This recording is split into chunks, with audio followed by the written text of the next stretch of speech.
ataque intenso contra os seus relacionamentos. Gente, se você disser que você está com problema de relacionamento, isso é normal. Basta estar vivo e viver entre pessoas e nós vamos ter conflitos. Ninguém concorda com você 100% do tempo e nem você está certo 100%. É normal você ter conflitos, você precisar, enfim, é normal. Isso, você tem que aprender a conviver com o diferente. Imagina os 12. Eu estava lendo hoje no meu devocional, em Marcos, o momento que Tiago e João pedem para Jesus, para eles serem, um sentar à direita, o outro sentar à esquerda de Jesus. Quando os outros discípulos souberam, eles caíram em cima deles. Quer dizer, tinha discórdia no meio deles. Eles não concordavam, não é porque eles estavam andando com Jesus, que não tinha pequenos conflitos entre eles. Tinha e eram resolvidos. Mas aqui eu não estou falando de pequenos conflitos, que é normal, por causa de temperamento, enfim, é normal. Mas não é só temperamento, não. O histórico de uma pessoa vai afetar as ações e reações dela no presente. Então, são pessoas às vezes complicadas, que são pessoas que têm dores e traumas e que às vezes ela lança isso sobre os outros. Mas tudo isso a gente aprende a perdoar, relevar, tolerar. Isso faz parte. Mas eu estou falando de severo ataque. Um severo ataque no nível que, para te fragilizar mesmo, no nível que Davi viveu. Davi teve ataque nos seus relacionamentos. Olha, era o relacionamento dos irmãos com ele, era o relacionamento de Saul com ele, era o relacionamento, até Mical ficou amarga e zombou dele quando ele dançou em frente à arca. Depois é o relacionamento dele com os filhos, é o relacionamento dele com Absalão, a ponto de Absalão usurpar o reino do pai. O conflito que ele teve com Aminon, que descontrolou, que pecou. Enfim, nós vemos que quando o diabo viu que não conseguia atacar o adorador, ele começou a atacar nas fragilidades de Davi. E quais eram?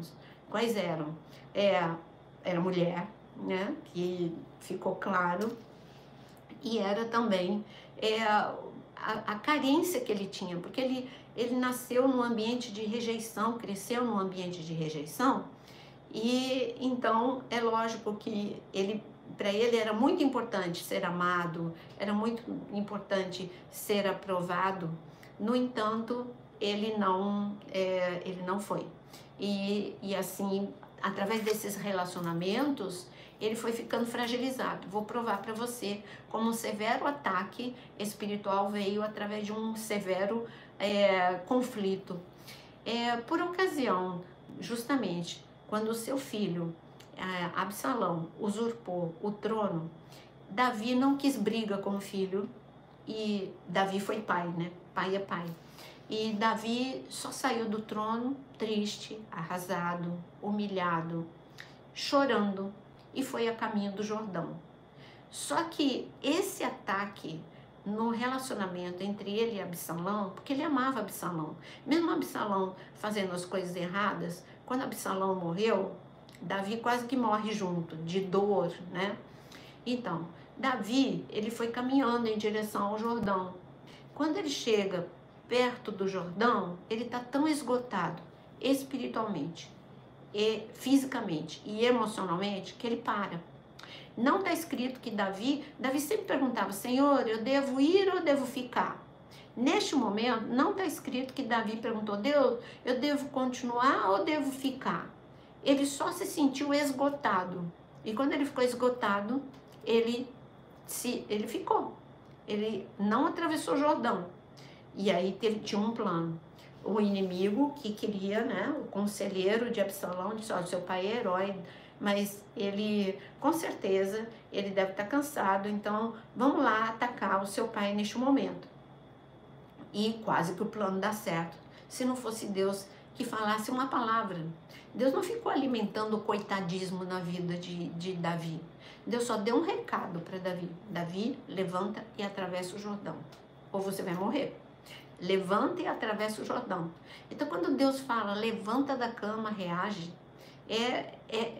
não é uma crueldade, ele tá te dando vida, ele tá te ensinando a reagir, assim, reinventar, ele tá te ensinando a ser resiliente, a buscar a força dele quando a nossa acaba, enfim.